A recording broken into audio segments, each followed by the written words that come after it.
بل انتم بہدیتکم تفرحون وما آتانی اللہ خیر مما آتاکم، کہ تمہیں تو اللہ نے دنیا میں دے دیا کیونکہ تمہیں اللہ سے لینا نہیں آتا، ہمیں تو اللہ سے لینا آتا ہے، تو جنہیں اللہ سے لینا آتا ہو ان کو اللہ نے زیادہ دیا ہوا ہے چاہے ان کے پاس کچھ نہ ہو، اور جن کو اللہ سے لینا نہیں آتا کہ وہ فقیر ہیں، فقیر وہ ہیں جن کو اللہ سے لینا نہیں آتا۔ جی ہاں، یاد رکھو، جس کو اللہ سے لینا آتا ہے وہ فقر میں مالدار ہے، جس کو اللہ سے لینا نہیں آتا وہ غنا میں فقیر ہے، جس کو اللہ سے لینا نہیں آتا وہ غنا میں فقیر ہے۔ جی ہاں، کیا سمجھتے تھے کہ حضور اکرم صلی اللہ علیہ وسلم نے اپنے صحابہ کو یہ سکھلایا تھا کہ جو کچھ غیروں کے پاس ہے کہ کے پاس سے ختم ہونے والا ہے، آخرت میں کچھ نہیں ہے۔ جی ہاں، اس لیے غیروں کے اموال کو دیکھ کر متاثر ہونا یہ ایسا ہے جیسا کسی مالدار کا کسی فقیر کی جھولی کو دیکھ کر تمنا کرنا کہ یہ میرے پاس ہوتا، کیا ہوگا اس کے پاس۔ تو یہ فرمایا، اپنا استغنا ظاہر کیا۔ تو میں عرض کر رہا تھا کہ مال کا رد کرنا یہ آزمائش کی چیز ہے، یہ آزمائش کی بڑی آزمائش ہے۔ سب سے بڑا فتنہ مال کا فتنہ ہے اس زمانے میں، مال کا فتنہ ہے، مال کے فتنے کو کہ مال کے فتنے کو رد کرو، کیونکہ اس راستے میں حب مال پہلے آئے گا، حب جاہ سے بھی پہلے، کہ نہیں مال کو رد کرو۔ میں نے کل بھی عرض کیا تھا کہ جو تبلیغ دوسرے کے مال سے ہوگی وہ بے اثر ہوگی، اس لیے صحابہ کو مال کے رد کرنے کا عادی بنایا گیا۔ ایک صحابی تھے عمیر بن سعد، وہ 1 سال حمص میں گورنر رہے، حمص پر 1 سال گورنر رہے حمص میں۔ حضرت عمر رضی اللہ تعالیٰ عنہ کو 1 سال تک کوئی خبر نہیں ملی کہ عمیر بن سعد کیا کر رہے ہیں۔ 1 سال کے بعد عمر رضی اللہ تعالیٰ عنہ نے اپنے منشی سے کہا کہ لکھو عمیر کو خط، اور ہمارا خیال یہ ہے کہ عمیر نے وہاں مال جمع کر لیا ہے اور ہمارے ساتھ خیانت کی ہے۔ وہ خط لکھا، اور خط میں یہ لکھا کہ میرا خط پڑھتے ہی میری طرف چل دینا، خط کو ہاتھ میں رکھنے سے پہلے۔ جی ہاں، اطاعت اتنی تھی، اطاعت اتنی زیادہ تھی، چلو اطاعت بہت تھی، وہ یہ نہیں کہ ہاں ٹھیک ہے جائیں گے سوچیں گے، نہیں، اطاعت بہت تھی، اور اطاعت کی وجہ سے اجتماعیت تھی، اطاعت کی وجہ سے اجتماعیت تھی۔ دور دور سے بلایا جاتا تھا کہ فوراً آ جاؤ۔ جی ہاں، کیا کروں، اب تو اطاعت کی آزمائش ہے نہیں، اب تو جس کا جو دل چاہے وہ کرے۔ جی ہاں، ورنہ اطاعت کے تو عجیب قصے ہیں۔ تو انہوں نے یہ لکھا کہ میرا خط رکھنے سے پہلے میری طرف چل دینا۔ تو حضرت عمیر بن سعد رضی اللہ تعالیٰ عنہ حمص سے پیدل چلے، حمص سے پیدل اور پیدل پہنچے چل کے مدینے۔ بال بڑے بڑے ہو گئے، غبار آلود ہو گئے، رنگ بدل گیا۔ حضرت عمر نے دیکھ کے پہچان تو لیا کہ یہ عمیر بن سعد ہیں، کیونکہ حملے کو جانتے تھے۔ 1 سال کے بعد آئے، دیکھ کے پہچان لیا۔ یہ بھی داعی کی صفت ہے کہ اپنے ساتھیوں کو اس طرح پہچانتے تھے اور اپنے ساتھیوں کو اس طرح یاد رکھتے تھے کہ اگر ایک بھی غائب ہو جاتا تھا مشورے سے حضرت عمر کے، تو عمر رضی اللہ تعالیٰ عنہ کسی کو ساتھ لے کر جاتے تھے تلاش کرنے کے لیے، فلاں آدمی کہاں ہے۔ یہ ہوا کہ عمر نے فرمایا کہ عمیر یہ تم نے کیا اپنا حلیہ خراب کیا ہوا ہے۔ تو عمیر نے کہا اے مومنین، کیا حلیہ خراب کیا ہوا، آپ دیکھتے نہیں کہ میرا خون مسلمانوں کے مال سے پاک ہے، میرا خون مسلمانوں کے مال سے پاک ہے۔ حضرت نے فرمایا وہ مال کہاں ہے جو تم لینے گئے تھے، زکوٰۃ کا مال وصول کرنے کے لیے تمہیں گورنر بنا کر بھیجا تھا۔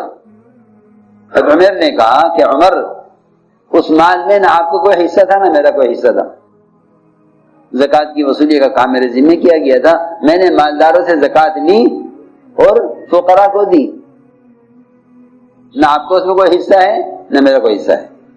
اب ہمارا کہ نہیں، ہمیں اطمینان نہیں ہے، ایسا معلوم ہوتا ہے کہ تم مال لے کر آئے ہو اور تم نے گھر میں چھپا کر رکھا ہے۔ حضرت عمر کو خیال تھا 1 سال تک کوئی خبر نہیں مال کی، اور فرمایا کہ تمہارے پاس کیا ہے، کہ میرے پاس میرا سامان ہے، ایک تھیلا ہے، اس میں ایک پیالہ ہے، ایک لاٹھی ہے اور ایک وضو کا لوٹا ہے، بس یہ میرا کل سامان ہے، میری کل دنیا یہ ہے۔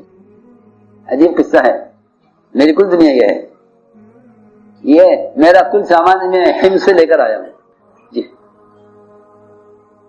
تو حضرت عمر رضی اللہ تعالیٰ عنہ نے ایک آدمی کو متعین کیا، فرمایا تم ان کے گھر جاؤ، ان کے گھر جاؤ اور یہ 300 اشرفیاں لے جاؤ اور اس کے گھر میں 3 دن قیام کرو، 3 دن تک دیکھو کہ ان کے گھر کا معمول کیا ہے۔ اگر دیکھو کھانے اچھے بن رہے ہیں اور گھر کا نظام ٹھیک چل رہا ہے پھر تو یہ مال واپس لے آنا، اور اگر دیکھو کہ تنگی ہے تو یہ مال ان کو دے دینا۔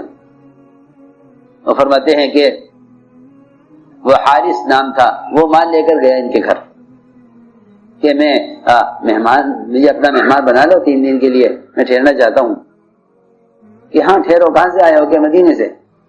کہ تمہارا کیا حال ہے؟ کہ ہاں ٹھیک ہے، کہ رہو ہمارے پاس 3 دن۔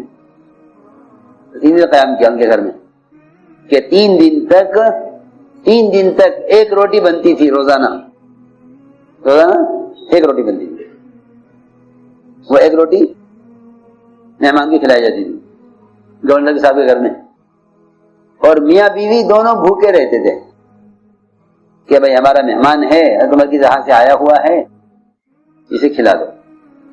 3 دن تک فاقہ کیا میاں بیوی نے اور روٹی اسے کھلائی مہمان کو۔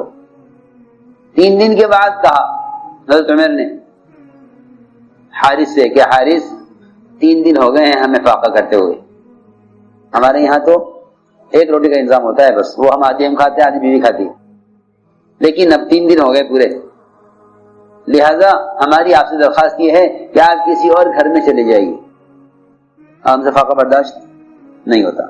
تو یہ حالات ہیں کہ اچھا دیکھو جی یہ مال دیا ہے امیر المومنین نے آپ کے لیے۔ وہ چیخ ماری حضرت عمر نے کہ ہاں میں اس مال کا کیا کروں گا، کہ نہیں ہمیں نہیں چاہیے، رہ جا، حضرت عمر واپس کر دو۔ بیوی نے کہا کہ اگر آپ کو نہیں چاہیے تو نہ صحیح، آپ اور اوپر تقسیم کر دیں، کہ ہاں اگر یہ بات ہے تو ٹھیک ہے چھوڑ دو، رکھ لیا۔ فرمانے لگے کہ میرے پاس تو کوئی صندوق بھی نہیں ہے جس میں یہ مال رکھا جاوے، کوئی باندھنے کے لیے کپڑا بھی نہیں ہے جسے باندھ کر یہ مال رکھا جاوے۔ جی ہاں، تو روایت میں ہے کہ بیوی نے اپنا کرتا آگے سے پھاڑ کے دیا کہ لو اس میں باندھ دو، اس کے علاوہ کپڑا نہیں ہے، یہ باندھ دو اس میں۔ یہ روایت میں اسی طرح ہے، جی ہاں، وہ اس میں باندھ دیا، اور باندھ کر وہ تو ابھی بیٹھے ہوئے تھے گھر میں جو لے کر آئے تھے مال حضرت عمر کی طرف سے، یہ باہر نکلے اور جتنے مہاجرین کی اولاد تھی ان میں تقسیم کر آئے، سب تقسیم کر کے آ گئے۔ اور حارث بیٹھا ہوا تھا، وہ حارث کو خیال ہوا کہ مال باہر لے گئے تھے تقسیم کر کے آئے ہیں، تو انتظار میں تھا کہ مجھے کچھ ملے گا، اس نے ذکر کیا کہ ہمیں بھی کچھ دے دو اس میں سے، فرمایا کہ وہ تو سب ختم ہو گیا، جاؤ امیر المومنین کو ہمارا سلام کہنا۔ اور واپس آئے، حضرت عمر نے پوچھا قاصد سے کیا ہوا مال کا؟ کہ جی میں تم کے حوالے کر دیا تھا، مجھے نہیں معلوم کیا ہوا۔ حضرت عمر نے کہا کہ بلاؤ امیر کو، خط لکھا، پھر یہ فوراً یہاں آ جاؤ۔ خط رکھنے سے پہلے تو خط رکھنے سے پہلے چل دیتے تھے مدینے کی طرف، چند میل دور ان کا گاؤں تھا مدینے سے، وہاں سے آئے۔ پھر حضرت نے پوچھا کہ عمر مال کے کیا ہوا؟ حضرت نے فرمایا کہ عمر جو مال تم اللہ کے لیے کسی کو دے چکے ہو اس کے بارے میں تمہیں سوال کرنے کا کوئی حق نہیں ہے، آپ مجھے دے چکے، میں جو چاہوں کروں، آپ کو کیا مطلب اس سے کہ آپ اس سے حساب لیں؟ کہ نہیں عمر میں تمہیں اللہ کی قسم دے کر کہتا ہوں مجھے بتانا پڑے گا تم نے مال کا کیا کیا ہے۔ اور فرمانے لگے یا عمر قدمتها للآخرہ، ہاں آگے بڑھا دیا آخرت کے لیے، آخرت کے لیے آگے بڑھا دیا۔ حضرت عمر نے فرمایا کہ میرا دل تو چاہتا ہے کہ تمہیں دوبارہ گورنر بنا کر بھیجوں، مجھے ایسے آدمی چاہیے کام کے لیے۔ حضرت عمر نے کہا کہ عمر تمہاری وجہ سے، تمہارے گورنر بنانے کی وجہ سے میری زبان سے بد کلامی ہو گئی. میں نے ایک یہودی کو گالی دے دی تھی وہاں حمص میں. ایک یہودی کو، مسلمان کو نہیں، یہودی کو. ایک یہودی کو میں نے کہہ دیا تھا اللہ تجھے رسوا کرے. بس یہ گالی نکلی میری زبان سے 1 سال کے دوران گورنری کے زمانے میں. اور یہ اس لیے ہوا میرے سے بد کلامی کہ تم نے مجھے بڑا عہدہ دے دیا. تم نے مجھے عہدہ دے دیا تھا. اب تو میں نے طے کر لیا ہے کہ نہ عمر تیرے زمانے میں نہ تیرے بعد کسی اور خلیفہ کے زمانے میں گورنر کا کام نہیں کروں گا. یہ طے ہے، اب یہ کام میں نہیں کروں گا. حضرت عمر نے فرمایا کہ عمیر تم ہند سے پیدل آئے، تمہیں کسی نے سواری نہیں دی وہاں سے؟ کہ جی وہ سواری میں نے سوال نہیں کیا سواری کا، اور انہوں نے سواری مجھے خود سے دی نہیں، آپ کا حکم تھا آنے کا تو میں پیدل آ گیا. حضرت عمر نے فرمایا بہت ہی برے مسلمان ہیں کہ جن کی تم نے 1 سال خدمت کی اور انہوں نے تمہیں چلتے ہوئے سواری بھی نہیں دی. بہت برے مسلمان ہیں. حضرت عمر نے کہا اے عمر اللہ سے ڈر، غیبت نہ کر. اللہ نے غیبت سے روکا ہے. جی ہاں، کیا بات تھی. جی ہاں کہ اے عمر اللہ سے ڈر، غیبت نہ کر. وہ مسلمان ہیں، نماز پڑھتے ہیں. یا بلکہ مسلمان کا لفظ نہیں ہے روایت میں ہے کہ وہ نماز پڑھتے ہیں، کیونکہ اس زمانے میں نماز پڑھنے والوں کو ہی مسلمان کہا جاتا تھا. مسلمان کا تعلق نماز سے صرف کہ اے عمر اللہ سے ڈر، غیبت نہ کر ان کی، کیونکہ وہ سب نماز پڑھتے ہیں. اللہ نے غیبت سے روکا ہے. آپ غیبت کر رہے ہیں مسلمان کی کہ بہت بڑے مسلمان ہیں کہ آپ کو سواری نہیں دی. حضرت عمر نے فرمایا کہ عمیر کو غلہ دے دو اتنا گھر کے لیے. حضرت عمر نے کہا کہ نہیں امیر المومنین مجھے غلہ نہیں چاہیے، کیونکہ جب میں گھر سے چلا تو میرے گھر میں 3 سال جو پڑے ہوئے تھے، جب تک یہ ختم ہوں گے اللہ اور دے دے گا. اس لیے غلہ تو مجھے نہیں چاہیے. ہاں میری بیوی ننگی ہے، کپڑے نہیں ہیں، اس کے لیے کپڑے میں لے لیتا ہوں. کپڑا لے لیا اور غلہ واپس کر دیا. پھر تو میرے گھر چلے گئے. گھر گئے تو چند دن کے بعد ان کا انتقال ہو گیا. حضرت کو خبر کی گئی کہ عمیر بن سعد کا انتقال ہے. تو حضرت عمر رضی اللہ تعالیٰ عنہ بقیع میں ان کے جنازے پر تھے، تو سارے صحابہ ساتھ تھے. حضرت عمر نے فرمایا اپنے ساتھیوں سے کہ آج تم تمنائیں کرو اپنی، کس کی کیا تمنا ہے. تو بعض نے کہا ہماری تمنا تو یہ ہے کہ ہمارے پاس گھر بھر کر مال ہوتا، ہم اللہ کے راہ میں خرچ کرتے. میں اور تمنا کرو. کچھ نے کہا کہ ہماری تمنا یہ تھی کہ ہمارے پاس اتنی جسمانی قوت ہوتی کہ جو حاجی آتے ہیں حج کرنے کے لیے ہم ان کو زمزم کا کنویں سے پانی کھینچ کے ان کو پلاتے، اتنی طاقت ہوتی. یہ تمنا ہی کیا لوگوں نے. حضرت نے فرمایا کہ تم تمنا کر چکے ہو کہ ہاں کہ میری بھی ایک تمنا ہے، کہ میری تمنا یہ ہے کہ میرے پاس عمیر بن سعد جیسے آدمی ہوں.